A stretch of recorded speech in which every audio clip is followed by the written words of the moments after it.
bakit daw nag-violate ng pagpapa-implement ng Rome Statute ng Section 59. Paki-explain nga po sa taong bayan, ano ba itong sinasabi nilang Section 59 ng Rome Statute? Una-una, isang malaking pagbabaliktad dun sa posisyon nila yan. Dahil habang pinapatupad namin yung warrant of arrest, sinasabi nila na wala na tayo sa Rome Statute, wala na tayo sa ICC. Dapat hindi gamitin yung mga provision ng ICC ng Rome Statute. Ngayon, dahil convenient, biglang ginagamit. Pero sa amin naman, may nakalagay dun sa Article 59 na dapat may competent authority, competent judicial authority na magsasabi, na magpapatunay na yung warrant, subject ng warrant of arrest ay CPRRD. Pangalawa, na yung dumaan sa proseso, yung pagpatupad ng warrant of arrest sa kanya. At pangatlo, na na ginalang lahat ng mga karapatan niya habang pinapatupad yung warrant of arrest. Ang nagsilbi bilang competent authority dito ay kami, ang Department of Justice.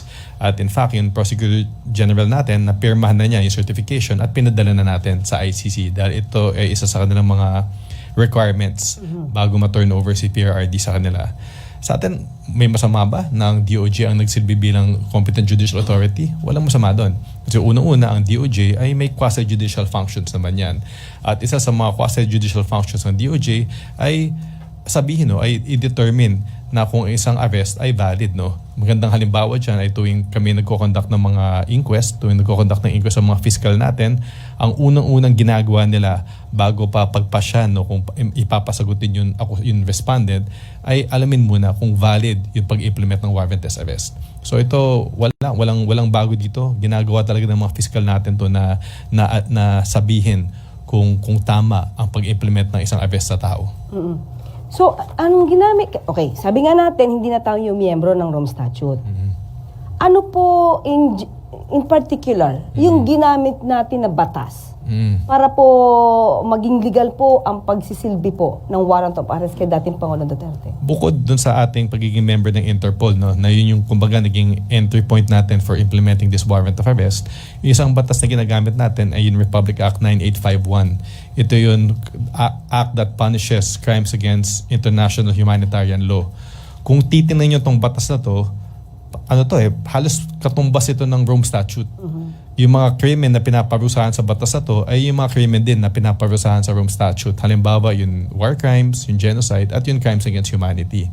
Tapos kung titingnan nyo tong batas na to, may portion doon na nakalagay na ang Pilipinas ay may option. Pwede niyang investigahin at i-prosecute ang mga krimen dito sa IHL tulad ng crimes against humanity, or pwede niyang ipaubaya sa foreign tribunal kung may kaso na nangyayari. At kung ipapaubaya man niya sa ibang korte, ang pwede niyang gawin ay pwede niyang i-deliver or i-surrender yung akusado dun sa korte na yun. At yun ang ginawa natin dito. Pero sabi niyo nga po, para hindi magkaroon ng question, you still complied.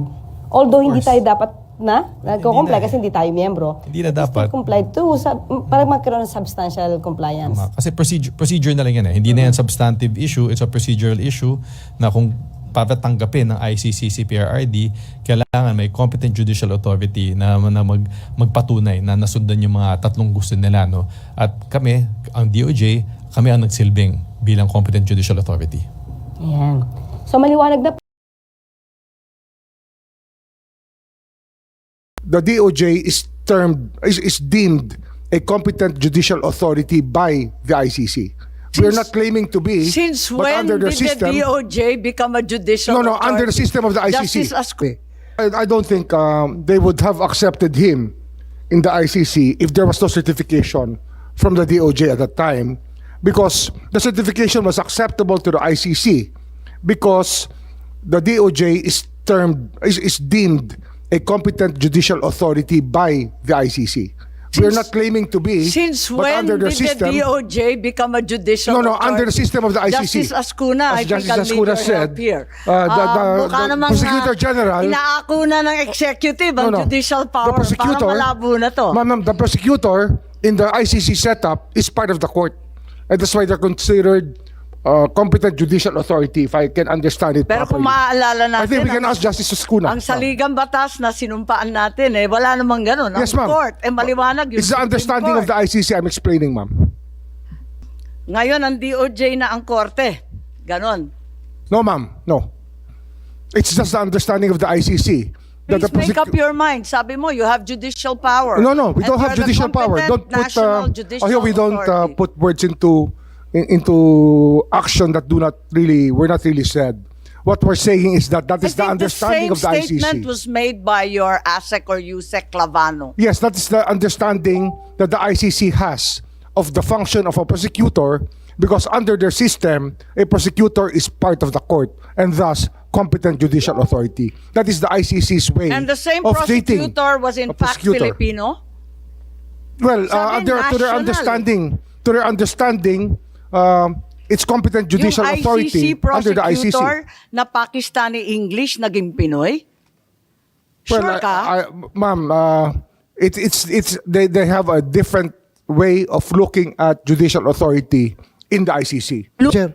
Maraming salamat, nagtitiisan tayo. Si ASEC Miko Clavano, sinabi nung March 13, ang naging role namin ay National Competent Judicial Authority to attest na lahat ng proper processes ay ginawa. Paano naman nangyari yun? That is certification that we made, which was acceptable to the ICC, because under their system, the prosecutor general is part of the court, or the main Part of the prosecutor. ICC, but the it's ICC hardly court. a Filipino court. It's hardly a national court, Secretary. It's an equivalent to them. For them, it's equivalent. That's why they accepted. If they accepted the turnover of the Equivalent is not president, the same po. it's not the same. But it was acceptable to them because that's how their system works. Okay, let's now delve deeper into the circumstances surrounding the arrest. I give up by its falsehood upon falsehood. General Torre,